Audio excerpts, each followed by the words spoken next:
Some promises change everything, and some kindness comes from the most unexpected places. When Sarah Bennett arrived in Montana Territory as a mail-order bride with her two younger sisters hiding behind her skirts, she braced herself for the rejection she knew was coming. No man wants 3 women when he paid for one. But Jonas McKenna just looked at those frightened girls and said something that stopped her heart. "I'll take all 3.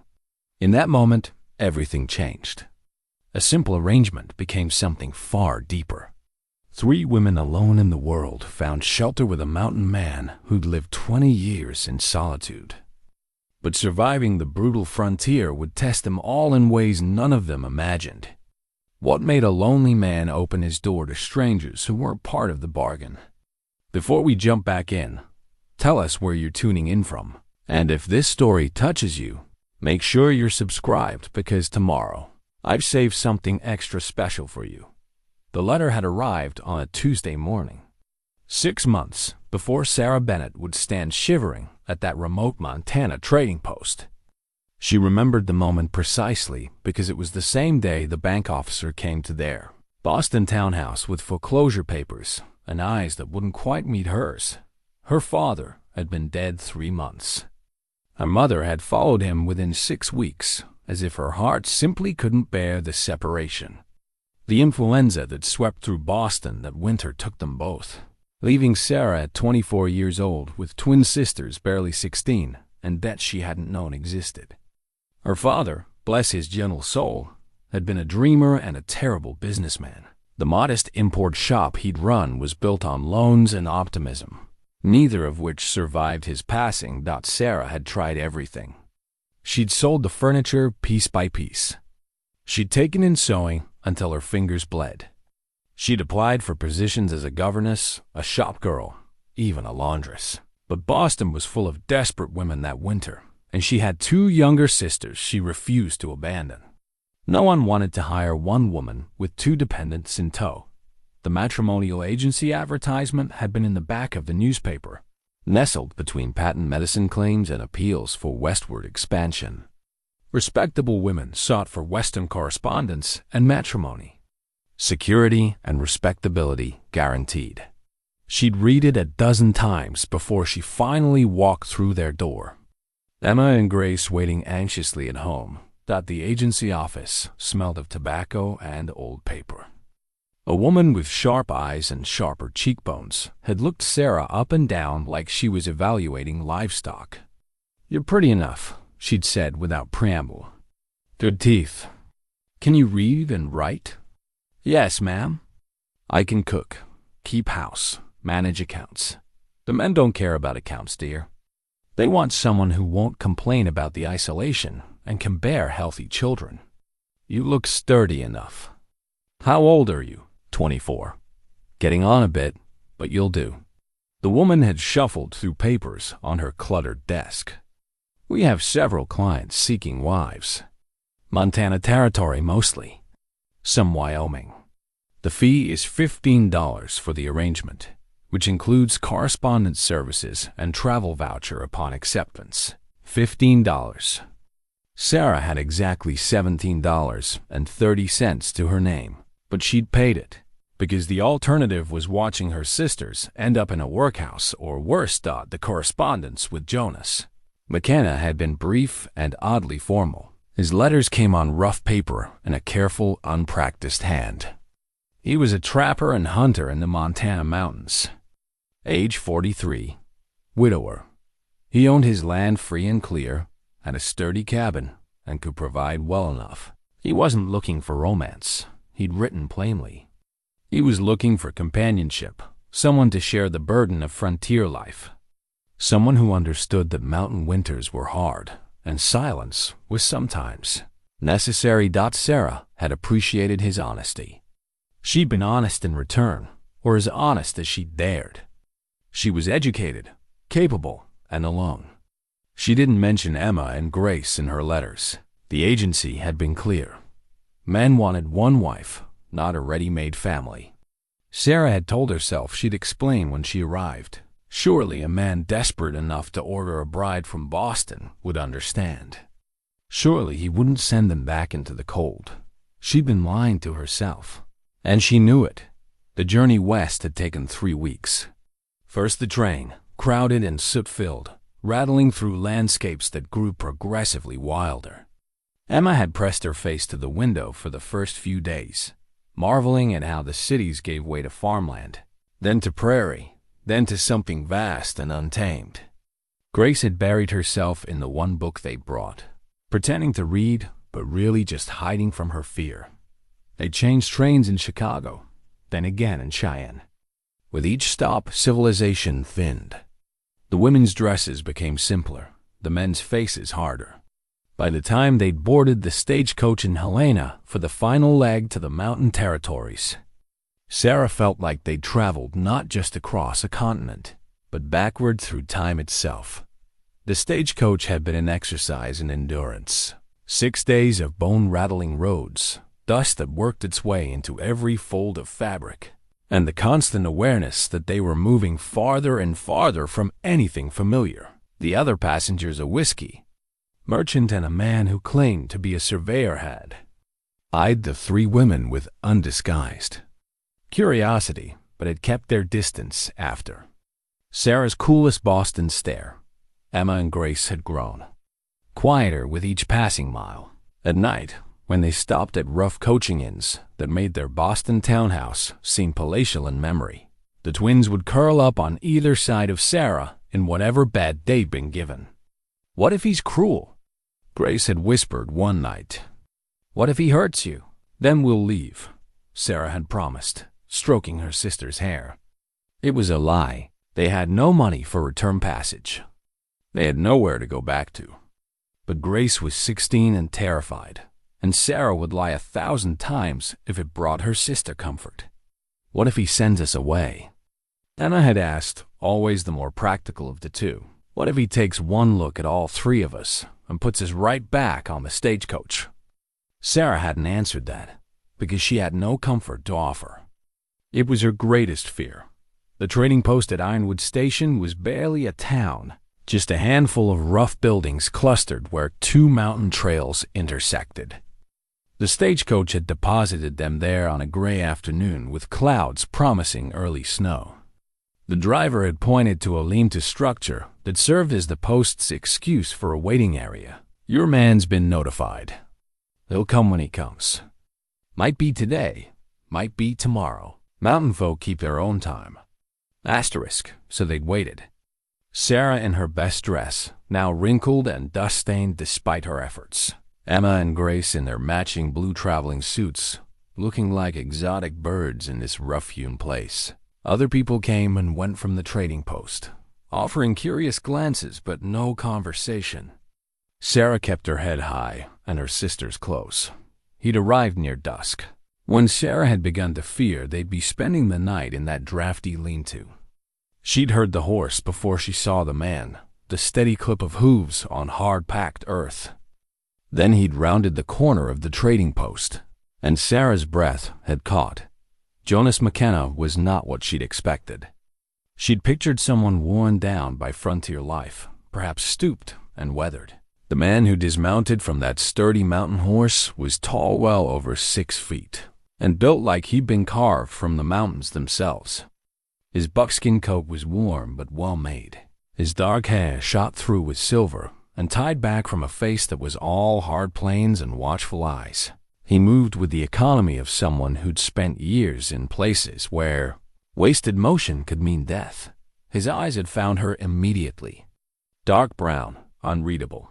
He'd studied her for a long moment, and Sarah had lifted her chin, refusing to be cowed. Then his gaze had shifted to Emma and Grace.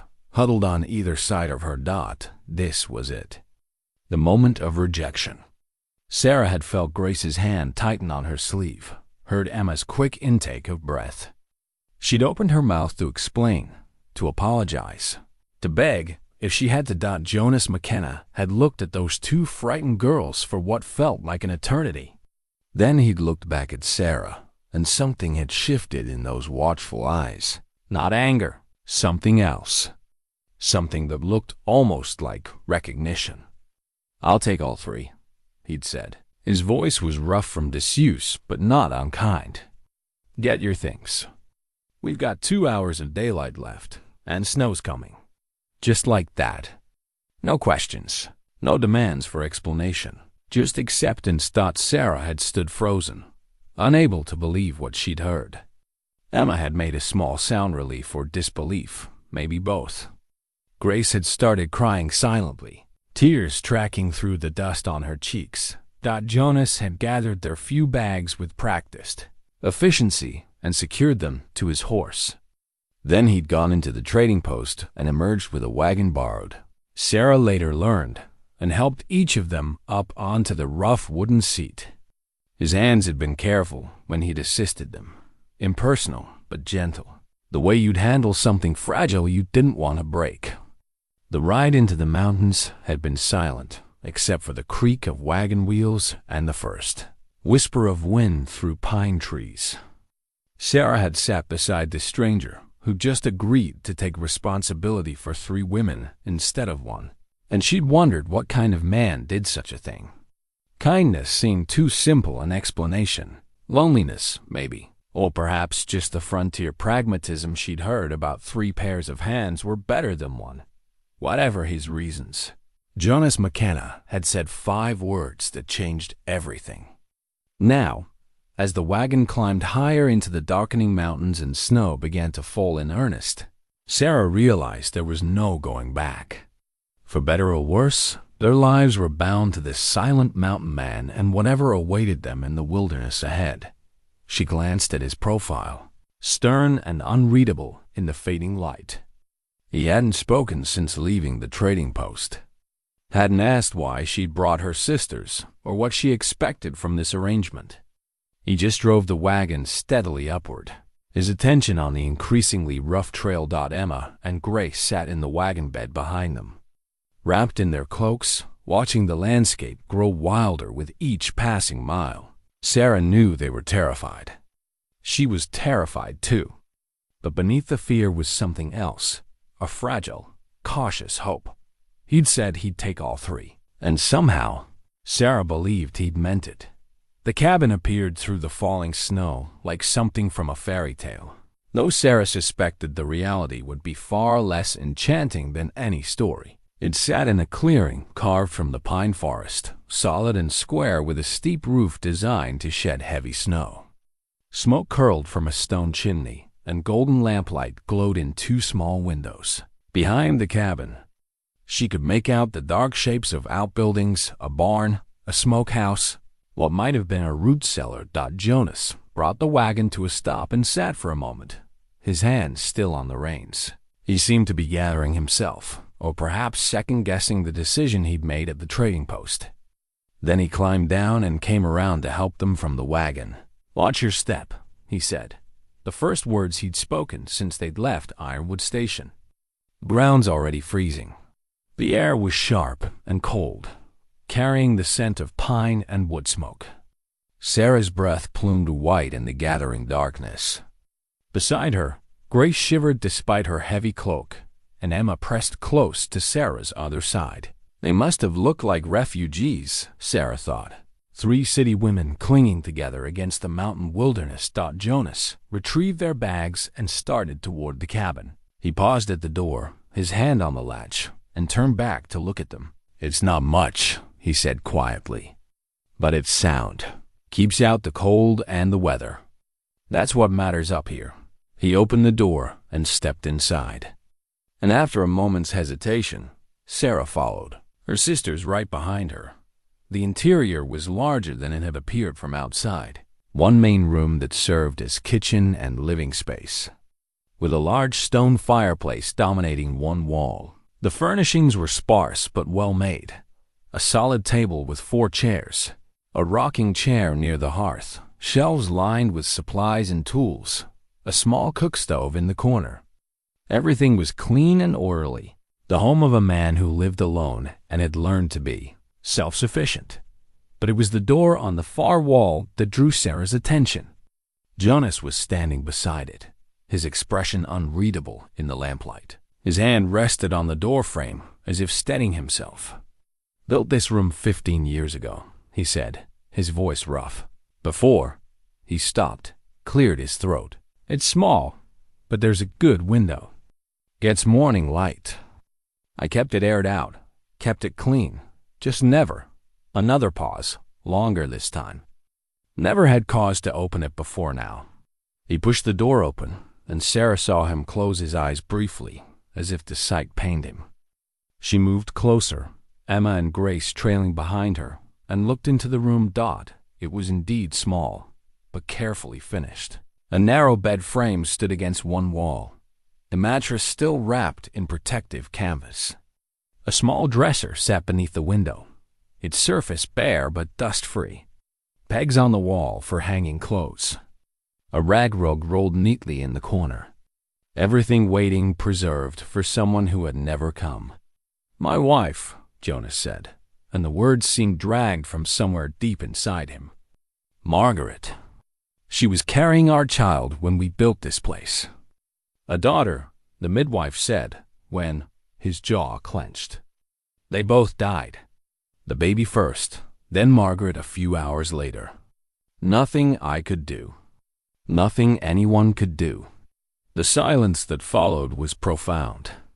Sarah felt the weight of 15 years of grief in this small, perfect room that had been built with hope and left empty with loss. She understood now, with sudden clarity, why Jonas had agreed to take all three of them. It wasn't kindness or practicality or even loneliness. Though all of those might have played a part, it was this room. This empty room that had haunted him for 15 years. "I'm sorry," Sarah said softly, knowing the words were inadequate, but needing to say them anyway. Jonas shook his head, not looking at her. "Long time ago. But the room's here, and your sisters need a place to sleep. I'll bring in the mattress from the barn, get it set up. There's blankets in the chest, quilts Margaret made." His voice wavered slightly on his late wife's name. She'd be glad to know they were being used. She always said an empty house was a sad house. He moved past them with that same economical grace, back out into the cold to fetch the mattress. Emma and Grace stood frozen in the doorway of the room, their eyes wide. "He built this for his daughter," Grace whispered. "His baby daughter who died. And now he's giving it to us," Emma added, her voice thick with emotion. Sarah felt something shift in her chest, a crack in the careful wall she'd built around her heart. Jonas McKenna had lost everything, his wife, his child, the future he built this room for. And yet when three desperate strangers appeared at a trading post, he'd opened that room, opened his home, opened wounds that must have been long scarred over. She heard him moving outside. The sound of the barn door, his boots crunching on the freezing ground. This man, who spoke so little but whose actions said everything. When he returned carrying the mattress, Sarah and her sisters helped him unwrap it and settle it onto the bed frame. It was good quality, better than Sarah had expected to find in a mountain cabin. Jonas brought blankets and quilts beautiful, patchwork pieces that showed Margaret's skilled hand. Sarah made up the bed while Jonas built up the fire in the main room. "There's venison stew from yesterday," he said, ladling the thick mixture into wooden bowls. "Coffee's on the stove. Help yourselves to whatever you need." They ate in near silence, the only sounds the crackle of the fire and the wind picking up outside. The stew was simple but good, rich with meat and root vegetables. Jonas ate quickly, efficiently, then stood and moved to the door. "Need to check the barn, make sure everything's secure before the storm hits proper." He pulled on his heavy coat. "You should rest. It's been a long journey." "Mr. McKenna," Sarah began, but he held up a hand. "Jonas, just Jonas. We're past formalities now, I figure." His eyes met hers, and for the first time she saw something in them beyond watchfulness, a flicker of uncertainty, maybe even vulnerability. "I know this isn't what you expected, any of you, but you're here now, and I meant what I said at the trading post. All three of you are welcome, for as long as you want to stay." He was gone before Sarah could respond. the door closing behind him with a solid thunk. Through the window, she watched his lantern bob across the clearing toward the barn. A small point of light against the darkness and swirling snow dot, Emma moved to stand beside her. "He's not what I expected," she said quietly. "What did you expect?" Sarah asked. "I don't know. Someone harder, maybe. Someone who'd be angry that you brought us." Emma was quiet for a moment. "But he looked at us, Sarah. Really looked at us. And when he opened that room," her voice broke, "that cost him something. I could see it." Grace joined them at the window. "Do you think we can make this work? Really work, I mean. Not just survive, but actually build a life here?" Sarah thought about the question. She thought about the long journey that had brought them here, about the debts and deaths and desperation that had driven her to answer a matrimonial advertisement. She thought about Jonas McKenna, a man who'd lived alone with his grief for 15 years, and then, without hesitation, had opened his door to 3 strangers. "I don't know," she admitted, "but he's giving us a chance. The least we can do is try." That night, Sarah lay awake in the small bed beside her sleeping sisters, listening to the wind howl around the cabin and the occasional sound of Jonas moving quietly in the main room. The reality of their situation settled over her like the heavy quilts, comforting and confining all at once. They were in the Montana wilderness with a man they didn't know, bound by an arrangement that was more hope than contract. Winter was closing in. The nearest town was hours away. Everything familiar was thousands of miles behind them. But the cabin was warm. The room Jonas had given them was clean and safe. And tomorrow, when she woke, she wouldn't have to face the world entirely alone. There would be Jonas, silent and watchful, but there. And Emma and Grace, safe under this roof instead of scattered to the winds of Boston's uncaring streets. Thought it wasn't the life Sarah had imagined for herself. But perhaps, she thought as sleep finally claimed her, it could be enough. Perhaps it could even be more than enough. In the main room, Jonas sat in his rocking chair and stared into the fire, Margaret's wedding band turning slowly between his fingers. He wore it on a leather cord around his neck, had worn it for 15 years, a reminder of love and loss. Tonight it felt heavier than usual. He'd meant what he'd said. He'd take all 3 of them, give them shelter, provide for them as best he could. It was the right thing to do, and Jonas had always tried to do right even when it cost him. But having people in his cabin again, hearing voices where there had been only silence, opening that room he'd kept closed for so long, it was like reopening wounds he'd thought were healed. Not painful, exactly. More like the ache of blood returning to a limb that had gone numb. He wondered what Margaret would think. She'd always wanted a full house, children running through the rooms, laughter echoing off the walls. She'd have loved Emma and Grace on sight. Would have fussed over them and fed them and made them feel like they'd always belonged here. And Sarah, Margaret, would have liked. Sarah, too, would have appreciated her quiet strength. The way she held herself straight-backed and dignified even when she was clearly terrified. The way she'd positioned herself between him and her sisters at the trading post, ready to fight if she had to protect the girls she loved. Jonas had seen a lot of fear in his life. He'd seen it in men's eyes during the war, in animals caught in his traps, in his own reflection the day Margaret died. But he'd also seen courage, and Sarah Bennett had it in spades. It took courage to travel across a continent on a stranger's word. It took even more courage to do it with 2 children depending on you. He'd make this work somehow. He'd keep them safe through the winter, teach them what they needed to know to survive up here. And come spring, if they wanted to leave, he'd see them safely to wherever they wanted to go. But a small, traitorous part of him, the part that had been alone too long, hoped they'd stay. Outside, the snow fell steadily, covering the mountain in white silence. And inside the cabin, 5 people who had been strangers that morning slept under the same roof, bound together by circumstance and choice, beginning something none of them fully understood yet.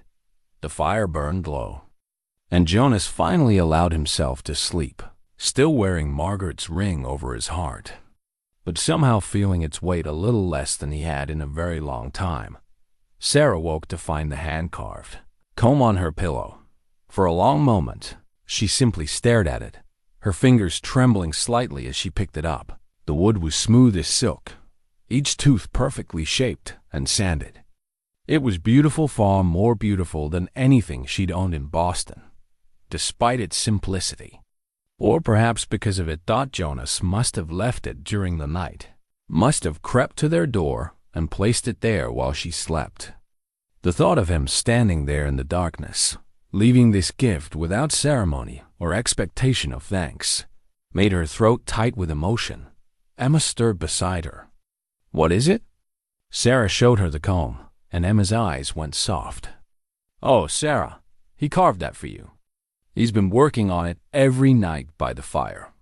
"I know," Sarah whispered. She'd watched him carve, had seen it take shape over the past weeks, but she hadn't quite believed it was for her until this moment, holding it in her hands. "He loves you," Grace said quietly from her side of the bed. "Maybe he doesn't know it yet, or maybe he's afraid to name it. But he does."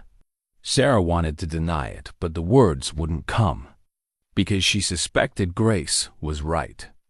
And more terrifying still, she suspected she might love him too, this quiet mountain man who spoke more through his hands than his words, who'd opened his home and his carefully guarded heart to 3 desperate strangers. She went about her morning tasks with the comb tucked carefully in her apron pocket, hyper-aware of its weight against her hip. Jonas had already left for his trap lines, as usual, but she felt his presence in every corner of the cabin, in the neatly stacked firewood, in the fresh water he'd hauled from the creek before dawn, in the one rocking chair by the hearth where he'd sat night after night, carving her gift. When he returned that evening, snow-dusted and carrying 2 rabbits for the pot, Sarah had her hair down for the first time since arriving. She'd washed it in heated water and combed it carefully with his gift, letting it dry by the fire before pinning it up. But she wanted him to see it down first, wanted him to know she valued what he'd made. Jonas stopped in the doorway, his eyes finding her immediately. He said nothing, but Sarah saw his throat work as he swallowed, saw the way his hands tightened on the rabbits he carried, saw something flash in his dark eyes, longing, perhaps, or recognition of the message she was trying to send. "Thank you," she said quietly, "for the comb. It's beautiful." "Suits you," he managed, his voice rougher than usual. Then he turned away quickly, moving to prepare the rabbits for skinning. But the moment hung between them, sweet and charged with possibilities neither was quite ready to name. The next morning brought a different kind of reality. Jonas came in from checking the smokehouse with a grim expression. "We're lower on supplies than I thought," he said without preamble. "Flour's almost gone. Coffee too. Salt pork won't last more than another few weeks." He looked at Sarah, and she saw worry in his eyes for the first time. "I need to make a run to the trading post. Should have gone before the first big snow, but I was—" He stopped, and Sarah understood. He'd been focused on making them comfortable, on teaching them to survive, and had neglected his usual preparations. "When will you leave?"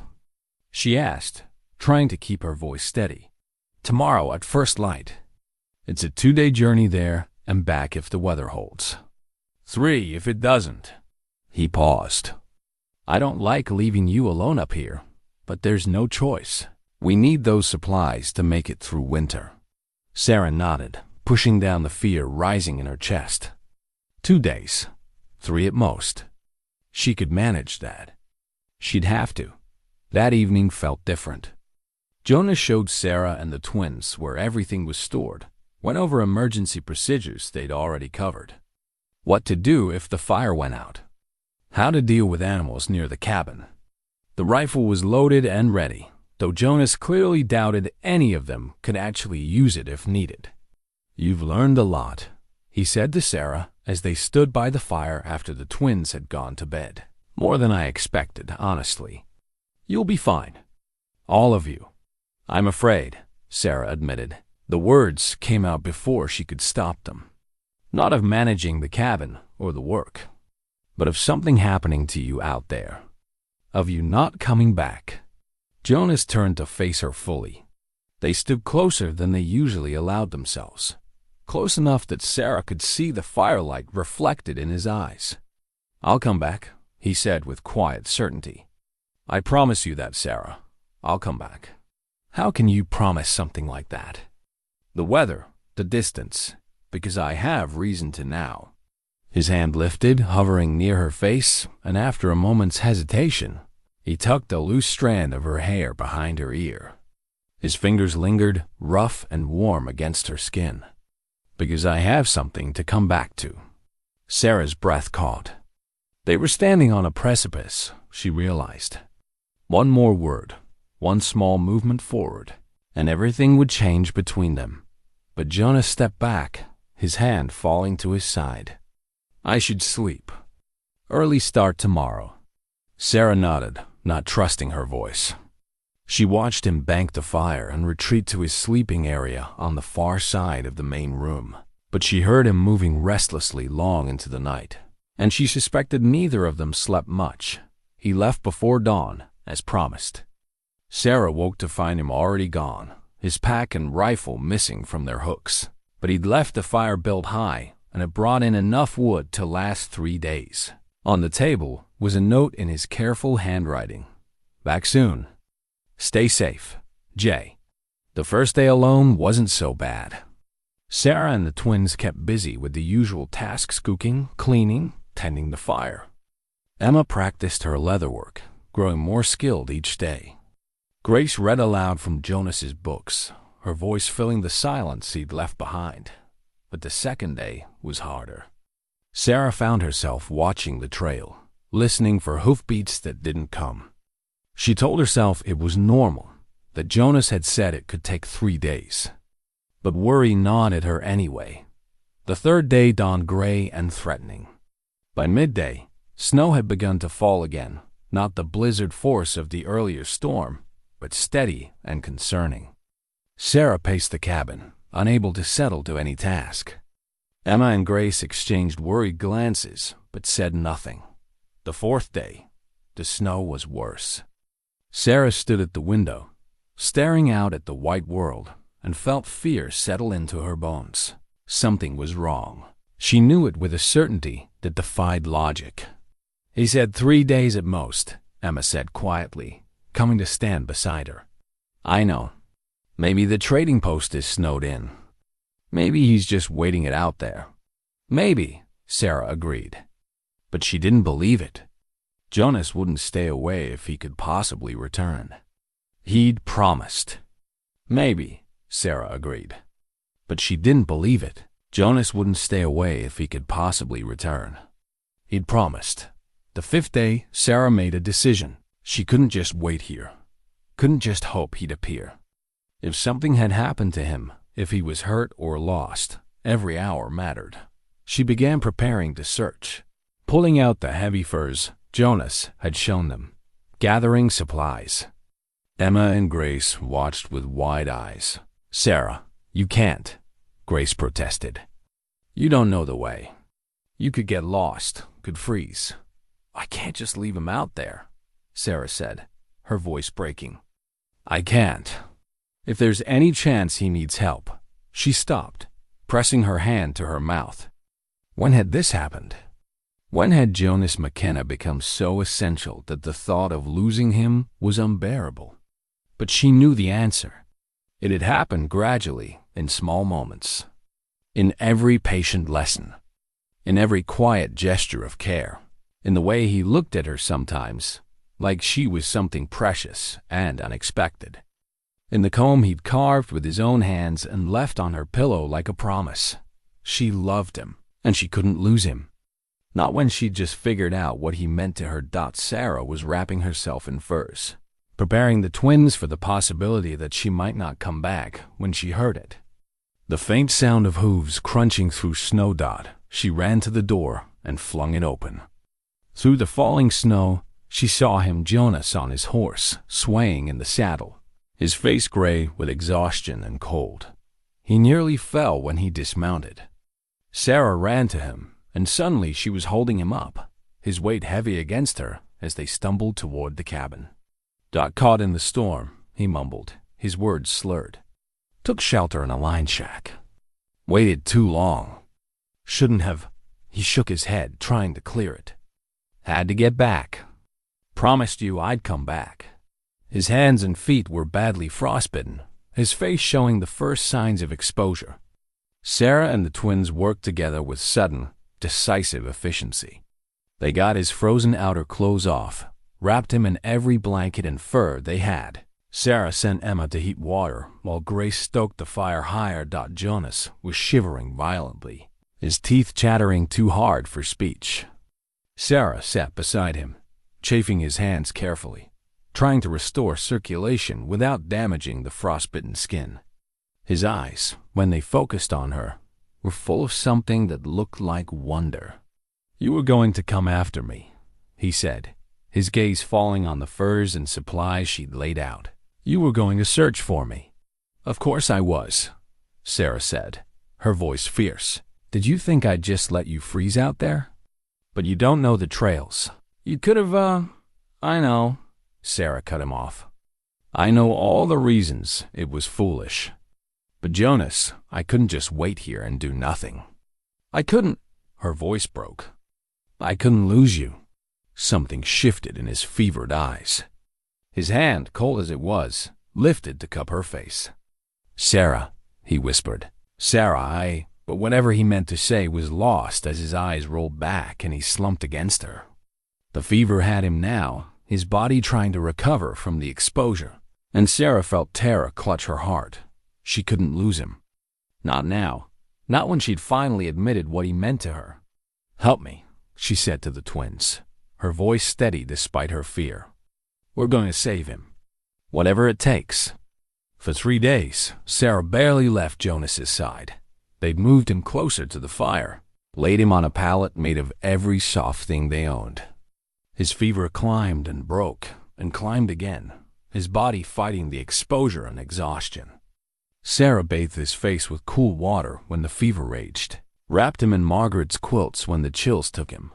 Emma and Grace took over all the other tasks, cooking, keeping the fire going, tending the animals.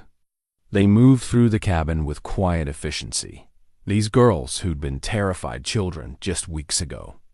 Sarah saw them growing into capable young women before her eyes, rising to meet the crisis with a strength that made her proud. But most of her attention stayed fixed on Jonas. She spooned broth into him when he was coherent enough to swallow.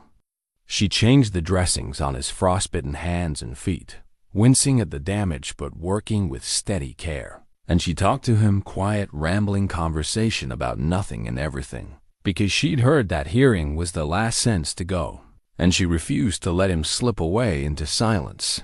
On the second night, when his fever was at its worst, Jonas began to speak in his delirium. At first it was just fragments, Margaret's name, something about the baby, words Sarah couldn't quite make out. But then, clearly, unmistakably, he called for Sarah. Can't lose you, he mumbled, his eyes moving behind closed lids. Can't lose you too, Sarah. Need you. Need all of you. Sarah's hand found his, careful of the damaged skin, and she leaned close. I'm here, she whispered. I'm right here, Jonas. I'm not going anywhere. His fingers twitched in her grip, and some of the tension left his face.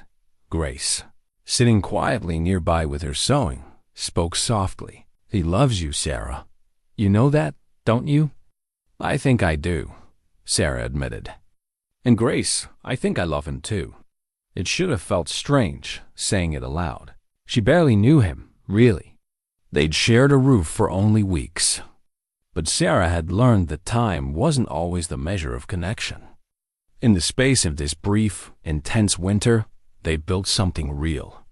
Something that mattered. On the third day, Jonas's fever finally broke for good. He woke with clear eyes, looking around the cabin with confusion that slowly sharpened into awareness. His gaze found Sarah, curled in the rocking chair beside his pallet, exhausted but alert.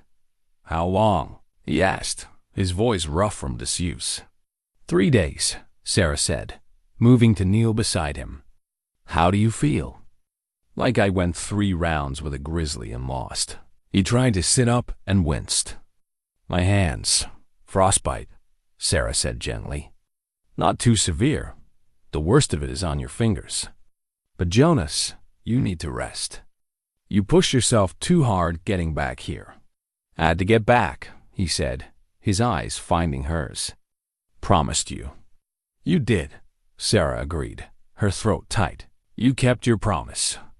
Nearly killed yourself doing it, but you kept it." Jonas was quiet for a moment, studying her face.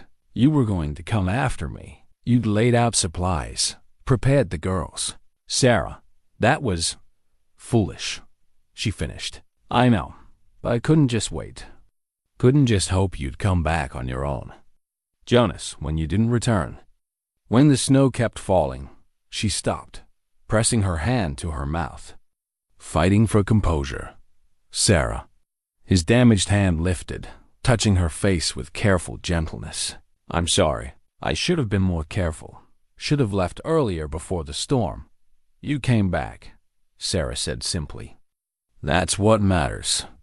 "You came back to us." "Always will," Jonas said, and there was something in his voice, a promise deeper than the one he'd made before leaving. "Long as I'm breathing, I'll come back to you." The words hung between them, weighted with meaning neither was quite ready to fully examine. But Sarah saw it in his eyes, in the way he looked at her. The same thing she felt, this unexpected love that had grown in the spaces between survival and hope.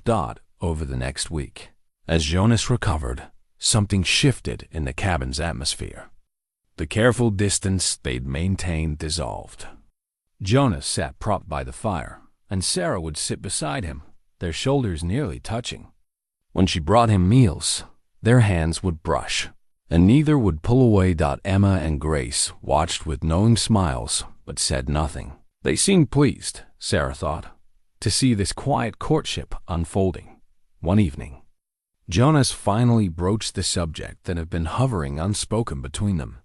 "I've been thinking," he said carefully.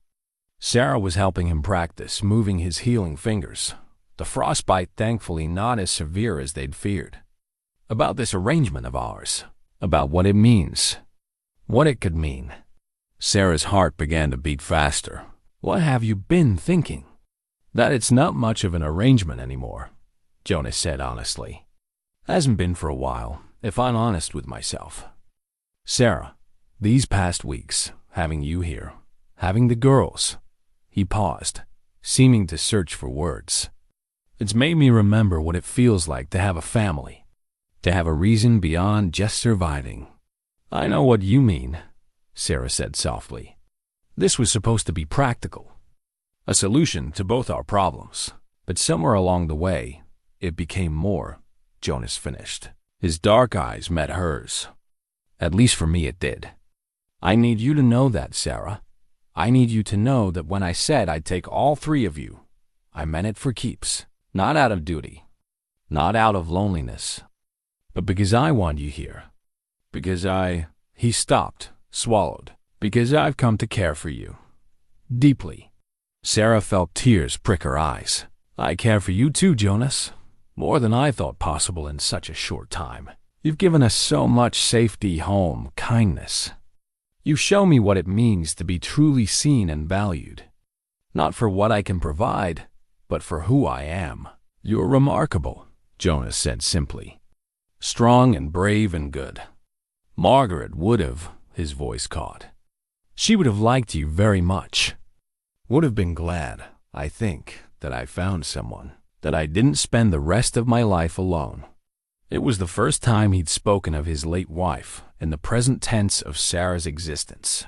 acknowledging both loves, past and present, without guilt or shame. Sarah reached out and took his hand, careful of his healing fingers. I'm not trying to replace her, Jonas. I could never. I know, he said quickly. And I'm not comparing you to her. You're different people, different loves. But Sarah, what I'm trying to say, badly, I know, is that I want this to be real.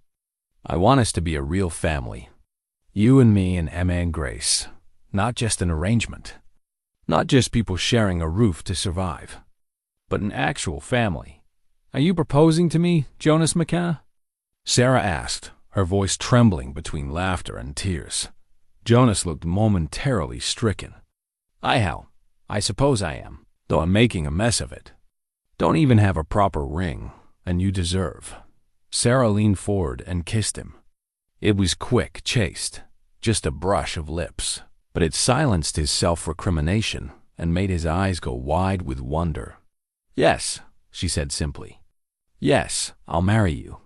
For real this time, not because I'm desperate or you're lonely, but because I choose you.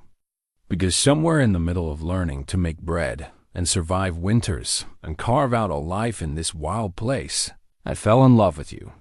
Jonas's hand came up to cup her face, his touch reverent despite his damaged fingers.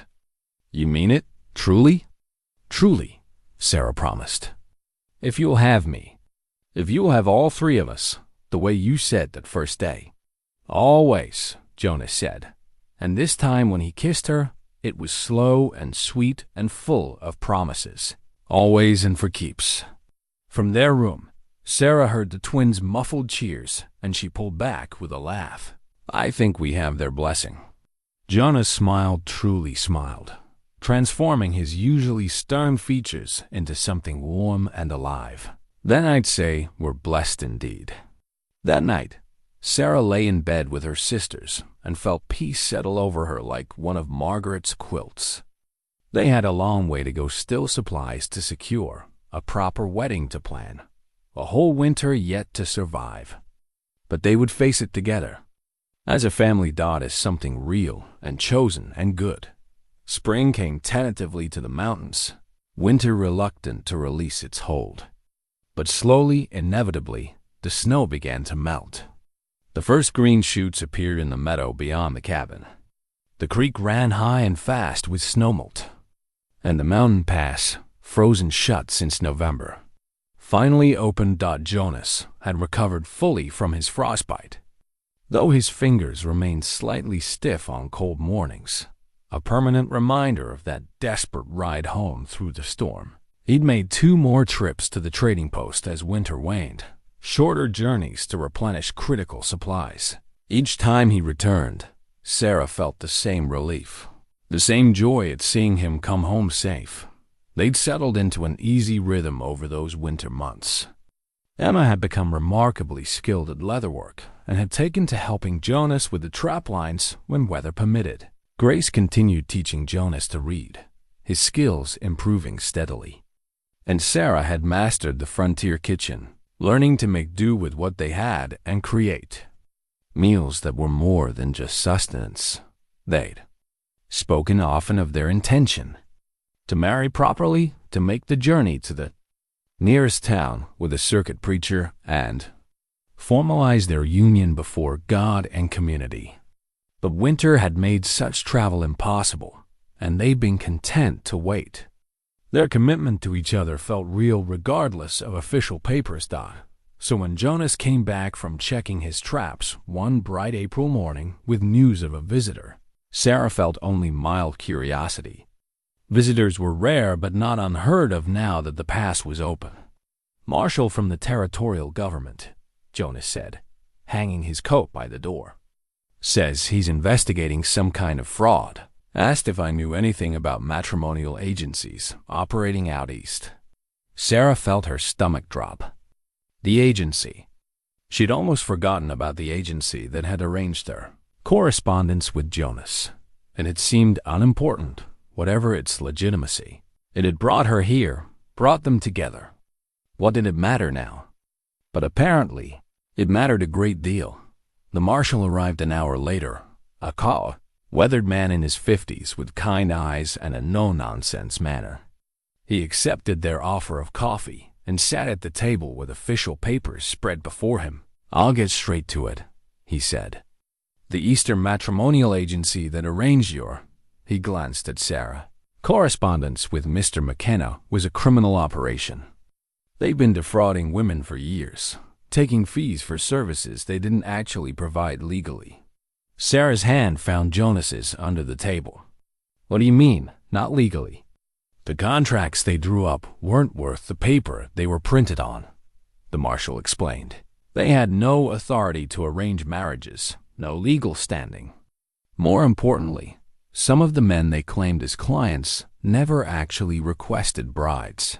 The agency was essentially selling women into servitude by making false promises." Jonas's hand tightened on Sarah's. "Are you saying our arrangement wasn't legally binding?" the marshal confirmed. "Never was." "Miss Bennett," he looked at Sarah, "you have no legal obligation to remain here. Mr. McKenna has no legal claim to you or your sisters." The whole thing was a fraud from start to finish. The silence that followed was profound. Sarah felt the ground shifting beneath her, reality reorganizing itself around this new information. Everything she'd thought she understood about their arrangement, the contract, the obligation, the binding nature of what she'd agreed to was false. She was free. Had always been free. "We have the agency's operators in custody," the marshal continued, "and we're offering restitution to the women who were defrauded. Miss Bennett, you're entitled to a full refund of any fees you paid, plus compensation. More than that, we're offering safe passage back east for any women who wish to return. There's a train voucher waiting for you in Helena, and enough money to start over wherever you choose." Emma and Grace, who'd been listening from near the fireplace, made small sounds of distress. Sarah felt numb, unable to process the full implications of what she was hearing. "So Sarah doesn't have to stay?" Grace asked, her voice small. "We could leave?" "You're completely free," the marshal said gently. "All three of you. No obligation, legal or otherwise." Sarah's eyes found Jonas. He'd gone very still. His face carefully blank in that way she'd learned meant he was feeling too much to show. His hand had released hers, pulling back as if he no longer had the right to touch her. "I see," he said quietly. "When does she need to decide?" "I'll be in the area for 3 days," the marshal said.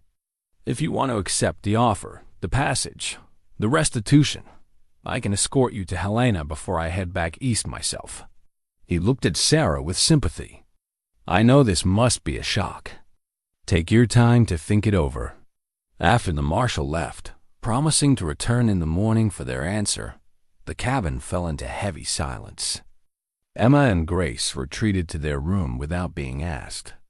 Sensing the need for Sarah and Jonas to talk privately, Jonas stood by the window, his back to Sarah, looking out at the mountain that had been his home for so long. "You should go," he said finally, his voice rough. "You and the girls. Back east, you'd have opportunities there. Education for Emma and Grace, society, culture. A easier life than this. Jonas, I mean it, Sarah." He turned to face her, and she saw anguish in his dark eyes. "I took you in thinking you had no choice, thinking you were bound by that contract. But you never were. You've been free this whole time, and I kept you here in this isolated place, made you work like a frontier wife when you could have been happy." Sarah cut in, her voice sharp. "You think I haven't been happy here?" "I think you've made the best of a bad situation," Jonas said. "But now you have real choices. You don't have to stay out of obligation or desperation. You can choose something better." Sarah stood and crossed to him, her heart pounding. "And what if this is what I choose? What if I want to stay here with you, not because I have to, but because I want to?" "Sarah, you don't have to say that. I'm not saying it because I have to.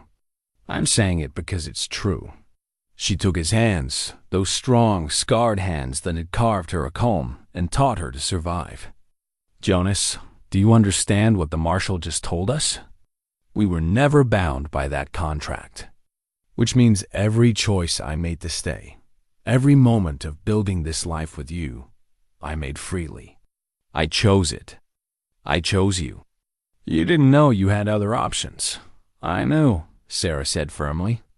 "Maybe not the legal details, but I knew I could have left. Could have written to family, found some way back east.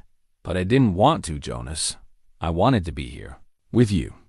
Jonas looked at her with something like wonder. "Even knowing what you know now? That you're free to go? Free to have a different life?" "Especially knowing that," Sarah said. "Don't you see? Before, I could have told myself I was staying because I had no choice. But now that choice has been given to me explicitly, and my answer is the same. I choose this life. I choose this mountain. I choose you." His hands came up to cup her face, and she saw moisture in his eyes. "I don't deserve you." "That's not for you to decide," Sarah said, smiling through her own tears. "Jonas, you took me in when you didn't have to. The marshal said the contract wasn't binding, but that means you had no obligation either. You could have turned us away at the trading post, but you didn't. You said, 'I'll take all three,' and you meant it. Not because you had to, because you chose to." "I did choose it," Jonas admitted. "From the first moment I saw you standing there with your sisters, something in me just knew. This was meant to be. You were meant to be here." "Then we've been choosing each other all along," Sarah said softly. "The contract didn't matter. It never mattered. What mattered was this, us deciding, day by day, to build something real." Jonas pulled her into his arms, holding her tight. Sarah felt his heart racing against her chest, felt the tremor in his strong frame. She understood. He'd been terrified she'd choose to leave, terrified that given real freedom, she'd realize she deserved better than a mountain trapper twice her age. But he was wrong. There was nothing better than this. "Than him. I want to do it right this time," Jonas said against her hair. "No false contracts. No confusion about obligations. Sarah Bennett, will you marry me? Truly marry me, of your own free choice, because you want to and not because you have to." Sarah pulled back enough to see his face. "Yes," she said clearly. "Yes, I'll marry you, because I love you, Jonas McKenna. I choose you freely, gladly, for as long as you'll have me." "Forever then," Jonas said, and kissed her properly for the first time. No hesitation, no holding back. Just honest love and commitment. When they finally broke apart, they found Emma and Grace standing in the doorway of their room, matching grins on their faces. "We're staying, right?" Emma asked. "All of us?" Sarah looked at her sisters, these young women who'd grown so much over the winter. "That depends. This is your choice, too. If you want to go back east, want to have the opportunities there, this is home," Grace said firmly. "We don't want to leave. Unless," she looked worried, "unless you think we should?" "Not unless you want to," Sarah said, her heart swelling. "Jonas and I, we want you here. Both of you. This is a family decision, and we all get a say." "Then we're staying," Emma said. "All of us, together." When the marshal returned the next morning, Sarah met him at the door with her answer. "We're staying," she said simply. "All three of us. This is our home." The marshal smiled, as if he'd expected nothing less. "Then I'll need you and Mr. McKenna to sign some papers officially dissolving the fraudulent contract and confirming that you're remaining of your own free will. Just for the record, you understand." They signed the papers, Sarah's hand steady, Jonas's careful and sure. And with each signature, Sarah felt a sense of rightness settle over her. This wasn't an ending. It was a beginning, the real beginning of their life together. After the marshal left, Jonas took Sarah's hand and led her outside. The spring sun was warm on their faces, the meadow greening around them. In the distance, the peaks still wore their caps of snow, eternal and enduring. We should go to town soon, Jonas said. Find that circuit preacher. Make this official before God and community. Yes, Sarah agreed. But Jonas, even without papers or preachers or witnesses, this already is official. We've chosen each other. That's what matters.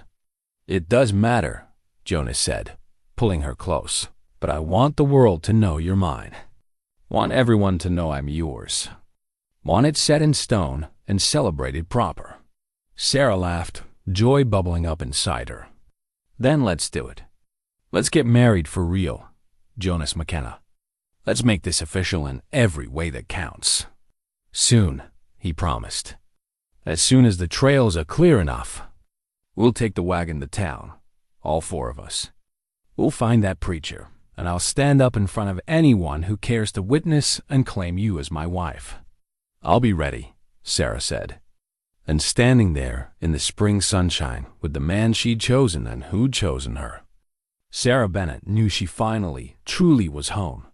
They planned the journey for 2 weeks later, when Jonas deemed the mountain trails safe enough for wagon travel. Those 2 weeks felt both endless and too short, Sarah caught, between eagerness to make their union official and a strange reluctance to leave the mountain sanctuary they'd built together. But there was work to be done. A wedding, even a simple frontier ceremony, required preparation. Sarah had one decent dress, the traveling suit she'd worn from Boston, now carefully cleaned and mended. Grace helped her take it in where she'd lost weight over the hard winter, then let it out again in the places where frontier food and work had given her new strength. Emma surprised them both by crafting a beautiful leather belt, tooled with an intricate pattern of mountain flowers she'd learned from studying Jonas's work. For your wedding, Emma said shyly, presenting it. So you have something new. Sarah's eyes filled with tears. It's beautiful, Emma. Perfect. Jonas, meanwhile, was doing his own preparing. He disappeared into the barn for long hours, and when Sarah asked what occupied him so thoroughly, he'd just smile that rare smile and tell her she'd see what he was building. She discovered a week before the journey was a bed. A real bed, sturdy and beautiful, with carved posts and a headboard worked with the same care he'd put into her comb. He'd been working on it secretly for months, he admitted, since long before the marshal's visit. I was going to wait until we could do a proper wedding, he said, running his hand along the smooth wood. But it seemed right to finish it now. Our marriage bed, Sarah. I wanted it to be something fine. Something we could pass down someday. Sarah traced the carvings, mountain peaks and pine trees, and there in the center, worked so skillfully she almost missed it at first. 3 small flowers intertwined. For us, Jonas explained. You and Emma and Grace, the family we built together. The bed went into the main room, set in the space Jonas had curtained off for himself all winter.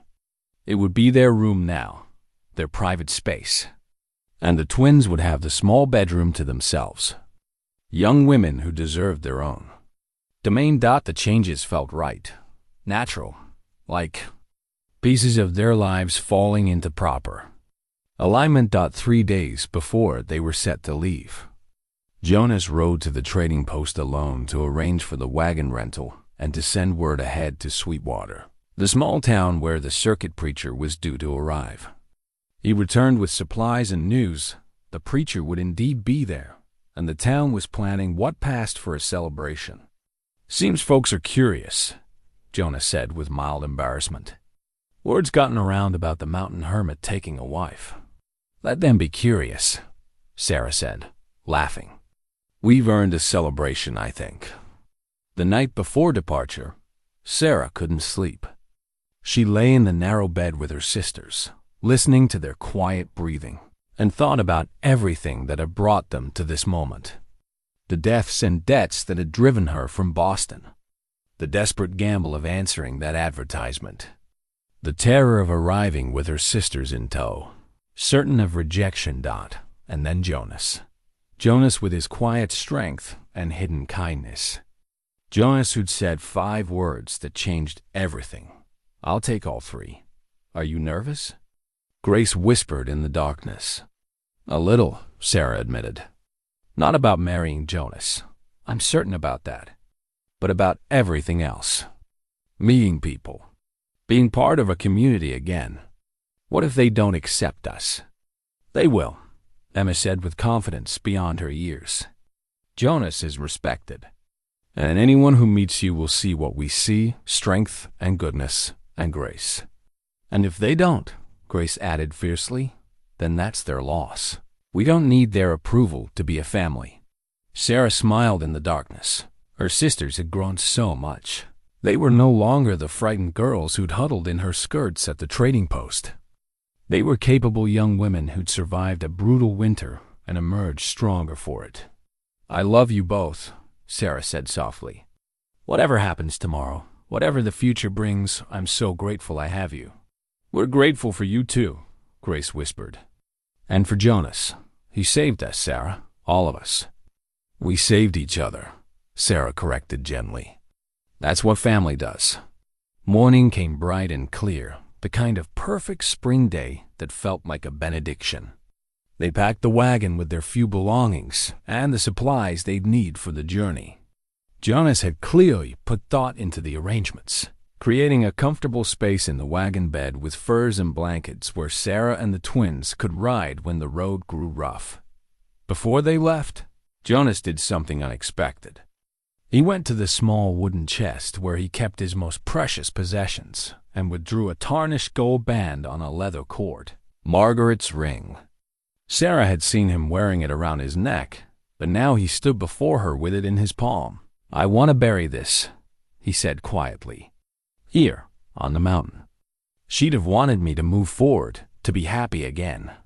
And I can't marry you properly while still wearing her ring." He paused, his eyes finding Sarah's. "But I wanted you to see it first. Wanted you to know that I'm not forgetting her. I'm just making room for you." Sarah's throat tightened with emotion. "Where will you bury it?" "Asterisk.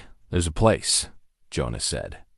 "Up the ridge where the wildflowers grow thickest in summer. Margaret loved it there. Used to sit for hours watching the hawk circle." He looked at the ring in his palm. "Seemed right to leave a part of her there, to let her rest while I move forward." "We could all go," Sarah suggested. "If that would be acceptable. To say goodbye together." Jonas's eyes softened. "I'd like that." So they climbed the ridge together, Jonas and Sarah, Emma and Grace, to the place where wildflowers would soon bloom. Jonas knelt and dug a small hole in the earth with his knife, then laid the ring gently inside. "Thank you," he said softly, speaking to a woman 15 years gone. "For loving me. For teaching me what it means to have a family. For making me believe I deserved happiness." He paused, his voice thick. "I hope you'd approve of Sarah. I think you would.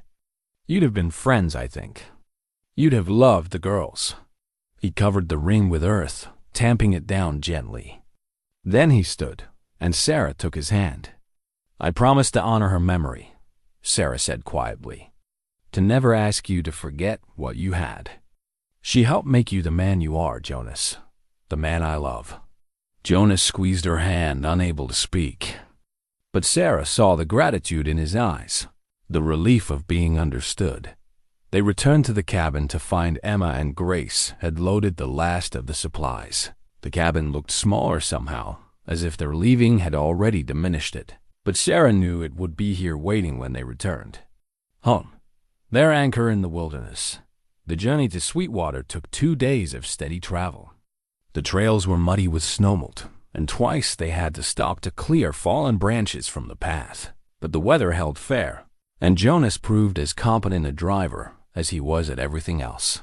They camped the first night beside a creek, Jonas showing the twins how to set a proper camp and build a fire that wouldn't be seen from too far away. Old habits from his trapping days. When being alone in the wilderness meant staying alert to danger, Sarah watched him with the girls. Patient and thorough in his teaching, and felt her heart swell with love. He'd become a father to them without pretense or hesitation. They were his daughters now in all but blood, and he treated them with the same care he'd have given his own child if she'd lived. That night, after Emma and Grace had bedded down in the wagon, Jonas and Sarah sat by the dying fire. He'd been quiet all day, and Sarah sensed he was wrestling with something. Having second thoughts? She asked gently. "No," he said quickly. "Never that. Sarah, I'm 43 years old. Set in my ways, not educated or refined like you deserve. And tomorrow, I'm going to stand up in front of the whole town and claim you as my wife. Part of me wonders if they'll think I'm a fool, an old mountain man with delusions of deserving someone like you." Sarah moved closer, taking his hand. "Jonas McKenna, look at me." When his eyes met hers, she continued firmly, "I am a woman who was desperate and alone, who gambled everything on a stranger's word. You gave me and my sister shelter when you had every right to turn us away. You taught us to survive. You made us family. If anyone in that town thinks poorly of our marriage, they're not worth our concern. But what about you?" Jonas asked. "Do you ever regret it? Choosing this life? Tomorrow you'll be legally bound to me, Sarah, to this mountain and this hard life. Last chance to change your mind." Sarah cupped his weathered face in her hands.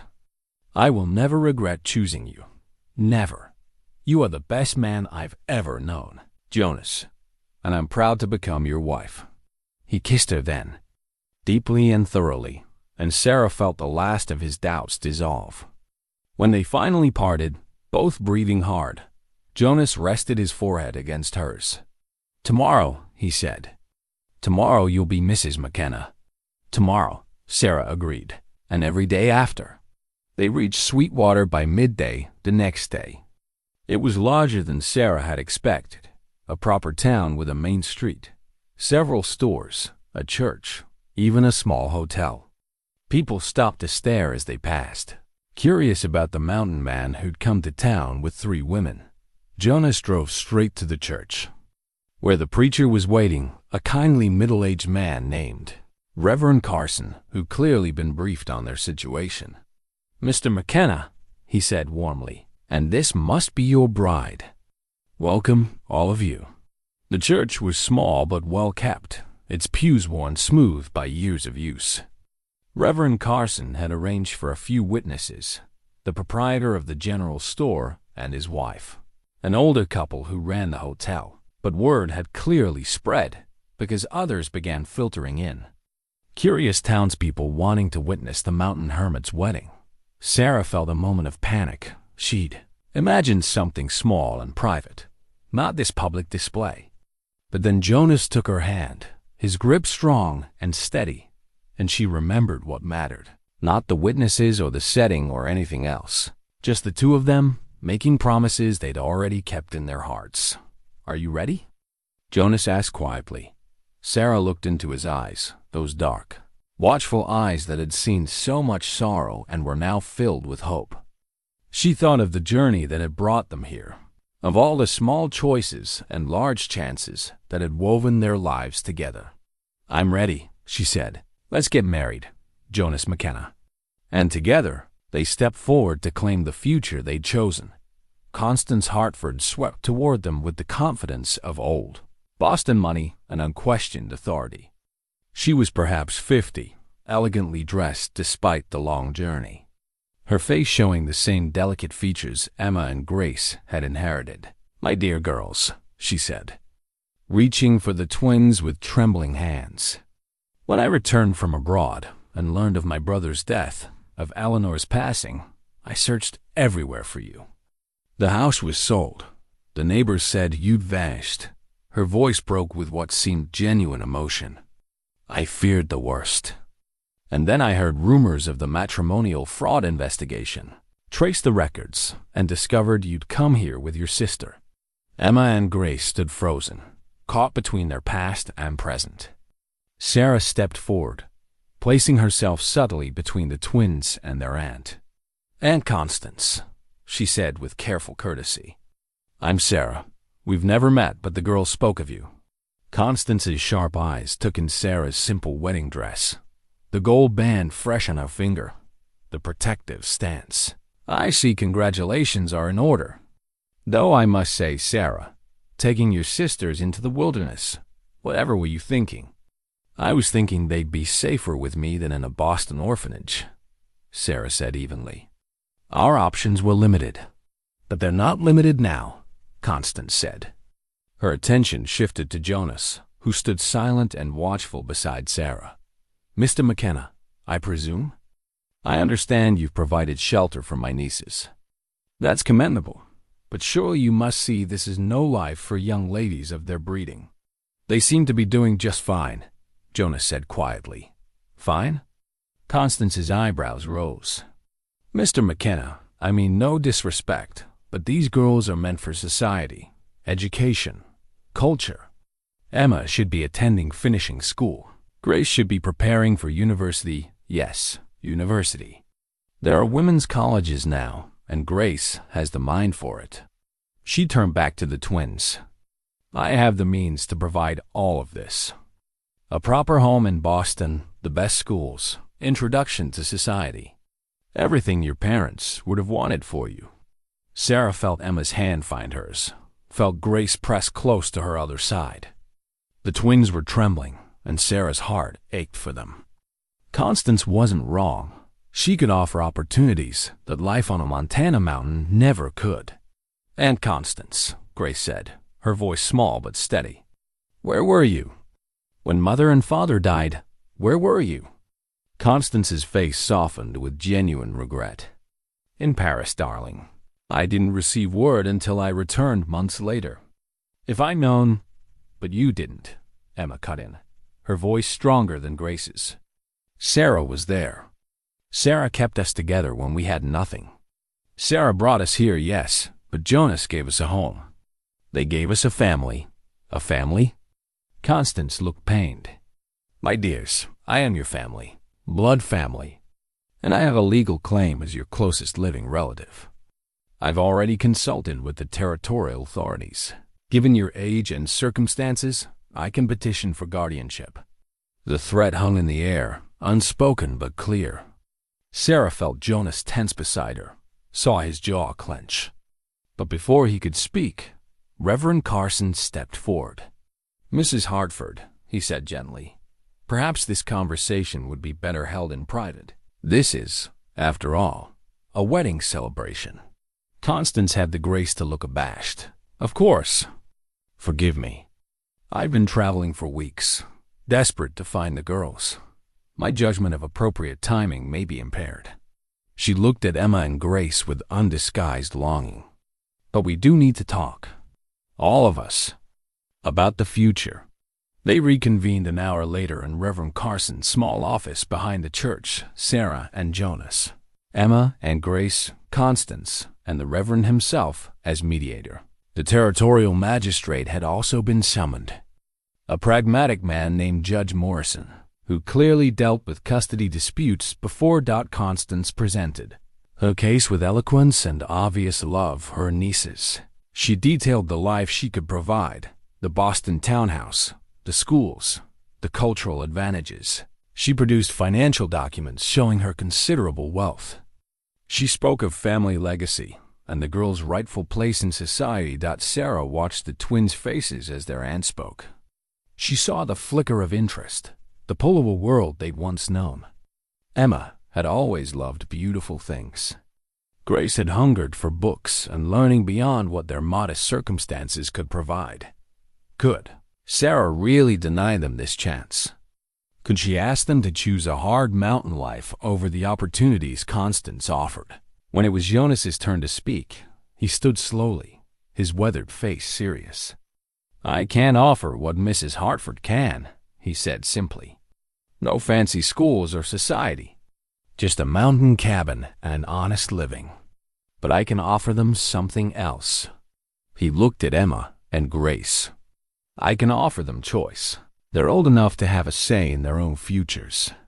Seems to me the right thing is to ask them what they want. Judge Morrison nodded approvingly. The girls are 16, nearly 17. In my experience, at that age, their wishes carry weight. He looked at the twins kindly. Emma, Grace, what do you want? The twins looked at each other, some silent communication passing between them. Then Emma stood, her spine straight, looking every inch the young woman she'd become. May I show you something, Aunt Constance? She asked. From her pocket, she drew the trapping knife Jonas had given her, its handle worn smooth from use. Jonas gave me this, taught me to use it properly, to set traps, track game, survive in the wilderness. She met her aunt's shocked eyes. In Boston, I was learning embroidery and painting. Here, I'm learning to be capable, to be strong. Grace stood beside her sister. And Jonas has been teaching me from his books, but more than that, he's teaching me to see the world differently. The mountains, the seasons, the way everything connects. It's an education too, Aunt Constance. Just a different kind. But your futures, Constance began. Our futures are ours to choose, Emma said firmly. And we choose to stay. Sarah's breath caught. Jonas's hand found hers under the table, gripping tight. This is our home, Grace added.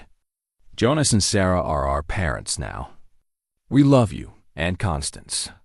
We're grateful you searched for us. But we're not lost. We're exactly where we want to be. Constance sat back, her face a mixture of grief and reluctant admiration. You've grown up, she said softly. Both of you. I can see it now. You're not the frightened children I imagined. No, Emma agreed. We're not. Thanks to Sarah and Jonas, we're survivors. Judge Morrison cleared his throat. Mrs. Hartford, while you do have a claim as blood relative, given the girls' clear wishes and the fact that they're being well cared for, he looked at Sarah and Jonas. In a legally recognized family unit as of today, I'm inclined to deny your petition for custody. Constance closed her eyes briefly, and Sarah saw the woman's genuine pain. Despite everything, she'd wanted her nieces back, had imagined reuniting what remained of her family. However, the judge continued, I see no reason why arrangements couldn't be made for regular contact. Perhaps the girls could visit Boston periodically? Experience what their aunt has to offer while maintaining their primary residence here. It was a compromise, and everyone in the room knew it. But as Sarah watched, Constance's face shifted from grief to hope. Would you consider it? She asked the twins. Coming to Boston for a few weeks each year? Letting me be part of your lives, even if I can't be your guardian? Emma and Grace looked at Sarah and Jonas. Sarah nodded, giving permission she knew she had no right to withhold. We could do that, Grace said. If Sarah and Jonas agree. 1 month a year, Jonas said, but only if they want to go. No obligation. Constance nodded, tears streaming down her face. Thank you. That's more than I hoped for. She looked at Sarah with new respect. You've raised them well, both of you. I was wrong to assume otherwise. Later, after the agreements were signed and Constance had retreated to the hotel, the four of them stood outside the church in the fading light. Sarah felt exhausted but triumphant. They'd survived the challenge, emerged intact. Thank you, she said to the twins, for choosing us, for choosing this life. There was never any question, Emma said simply. You're our family. This is our home. Jonas pulled them all close, his arms encompassing his new wife and daughters. Let's go home, he said. Back to our mountain. And Sarah knew, with absolute certainty, that they would be. The journey home felt different than the journey out. Sarah sat beside Jonas on the wagon seat, his wife now in truth-in-law, watching the familiar mountains grow larger as they approached. Emma and Grace dozed in the wagon bed, exhausted from the emotional upheaval of the past days, but peaceful in their certainty as they climbed into the high country. Sarah reflected on how much had changed since that desperate day. She'd stepped off the stagecoach with her sisters clinging to her skirts. She'd been terrified then, braced for rejection, prepared to beg if necessary. She'd never imagined discontentment, belonging, love. "What are you thinking?" Jonas asked quietly. "That I'm happy," Sarah said simply. "Truly happy. Is that strange, given how hard this life is?" Jonas smiled, his rare, transformative smile. "Not strange at all. Sometimes the hardest things are the most worthwhile." He glanced at her, his dark eyes warm. "I'm happy too. Didn't think I could be again after Margaret. But you've shown me it's possible to love twice in a lifetime, to build something new without forgetting what came before." They reached the cabin as sunset painted the peaks gold and rose. The clearing looked the same as when they'd left, the sturdy log walls, the barn and outbuildings, the meadow greening with spring growth. But to Sarah, it looked different now, not just a shelter but a home. Her home. Jonas helped them down from the wagon and began unloading their few purchases from town. Sarah started to help, but he stopped her with a gentle hand on her arm. "Wait," he said. "There's something, a tradition, I suppose. Husband carries his bride over the threshold." He looked almost shy. "If you'd like." Sarah smiled, her heart swelling. "I'd like that very much." Jonas swept her into his arms with surprising ease, and Sarah laughed as he carried her through the door. Emma and Grace cheered from behind them, their voices echoing in the clearing. Inside, the cabin felt welcoming despite having stood empty for days. Jonas had banked the fire before leaving, and it took only moments to coax it back to life. Soon the space was warm and glowing, the familiar comfort of home settling over them all. That evening, they shared a simple meal supplies from town, cooked on their own stove, eaten at their own table. The conversation was quiet, comfortable, the kind of talk that comes from people who know each other deeply and don't need to fill every silence. After the twins had gone to bed, Jonas showed Sarah the new sleeping arrangement. He'd set up the beautiful bed he'd made, with fresh linens and the best of Margaret's quilts. A small dresser stood nearby for Sarah's things, and he built a shelf for her mother's recipe book and the few precious items she'd brought from Boston. "Our room," he said, "our bed, the beginning of our life together as husband and wife." Sarah touched the carved headboard, tracing the intertwined flowers that represented their family. "It's perfect, Jonas. Everything is perfect." That night, as she lay in her husband's arms for the first time, Sarah felt peace settle over her like a benediction. Outside, the mountains stood eternal in the darkness. Inside, a family slept chosen and cherished and home. The summer that followed was a season of growth. Jonas taught Sarah and the twins more about mountain life, how to recognize medicinal plants, how to preserve food for the coming winter, how to read the weather and the behavior of animals, and the movement of clouds. Emma's skill with leather had progressed to the point where Jonas could sell her work at the trading post alongside his own pelts. Grace had started writing poetry and observations about mountain life that she read aloud by firelight, her words painting pictures of their world. And Sarah had discovered, to her surprised joy, that she was carrying a child. She told Jonas on a warm August evening as they sat on the porch watching the sunset. He'd gone very still, his hand finding hers, his eyes wide with wonder and fear. "Are you certain?" he'd asked, his voice barely above a whisper. "As certain as I can be," Sarah said, placing his hand on her still flat belly. "Come winter, maybe early spring, we'll have a baby, Jonas." She'd seen the shadow cross his face, the memory of Margaret, of the child who'd never drawn breath. His fear was palpable, and Sarah understood it. "I'm scared too," she admitted. "But Jonas, we're not alone this time. We have each other. We have Emma and Grace. We have a whole community in town now, and Dr. Henderson said he'd come when my time drew near." Jonas pulled her close, his face buried in her hair. "I can't lose you," he said roughly. "I won't survive it again, Sarah." "You won't lose me," Sarah promised, knowing she had no right to make such a promise but making it anyway. "I'm strong, Jonas. Mountain strong now. And I'm fighting for all of us. You, our baby, our girls. I'm not going anywhere." Over the following months, Jonas had become fiercely protective. He'd started building a cradle, beautiful, intricate work that showed all his skill and love. Emma and Grace had sewn tiny clothes and blankets, their excitement over the coming baby infectious. And Sarah had felt herself grow rounder and stronger, her body doing the ancient work of creating new life. When winter came again, it felt different than the last. They were prepared now, with stores of food and fuel, with knowledge and experience. And they were united, a family tested and proven, ready to face whatever challenges came.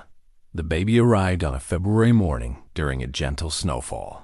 The labor was long and hard, but Sarah was strong, and Dr. Henderson proved competent and calm. When the baby's first cry split the air, Sarah saw Jonas's face transform with wonder and relief. "A girl," Dr. Henderson announced, placing the squalling infant on Sarah's chest. "Healthy and loud. Congratulations." Jonas knelt beside the bed, his large, scarred hand cradling their daughter's tiny head with exquisite gentleness. Tears streamed down his weathered face, and Sarah had never seen him look so vulnerable or so full of joy. "She's perfect," he whispered. "Sarah, she's perfect. What should we name her?" Sarah asked, though they discussed this many times during the long winter. Jonas looked at their daughter, then at Sarah, then at Emma and Grace, who'd crept in to see their new sister. "Margaret," he said softly, "for my first love, and Grace Emma for her sisters." He met Sarah's eyes. "If that suits you." "Margaret Grace Emma McKenna," Sarah said, testing the name. "Maggie, for short." The baby quieted at her mother's voice, her tiny fist curling around Jonas's finger with surprising strength. And in that moment, looking at her husband's face, at the baby in her arms, at the twins glowing with pride, Sarah understood that this messy, complicated, beautiful life was exactly what she'd been searching for all along. The mountains stood eternal outside, winter holding the land in its grip. But inside the cabin, in the warm glow of firelight, a family gathered close. A mountain man who'd learned to love again. A woman who'd gambled everything and won more than she'd dreamed. Two young women who'd found strength in wilderness. And a baby girl who would grow up knowing she was cherished and chosen and home.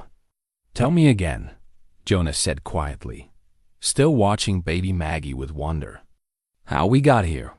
How I got so lucky." Sarah smiled, her hand finding his. "Some promises change everything," she said, echoing the words from that first day. "And some kindness comes from the most unexpected places." "You said 5 words, Jonas McKenna. You said, 'I'll take all 3. And in saying yes to us, in choosing us when you had every reason not to, you gave us everything." "No," Jonas said, his voice thick with emotion. "You gave me everything. You taught me it's possible to love again, to build a family from choice and circumstance, to be happy despite fear." He looked around the cabin at the life they'd built together. "This is what I always wanted, even when I thought it was impossible. A full house, laughter in the rooms, love in every corner." "Then we're both lucky," Sarah said, "because this is exactly where I want to be. With you, with our girls, in this place we've made home." Outside, the snow fell softly, blanketing the mountain in white silence. Inside, the fire burned warm, and a family built not from blood alone, but from courage and choice and love settled in for the night. And they were home at last, all of them, exactly where they belonged.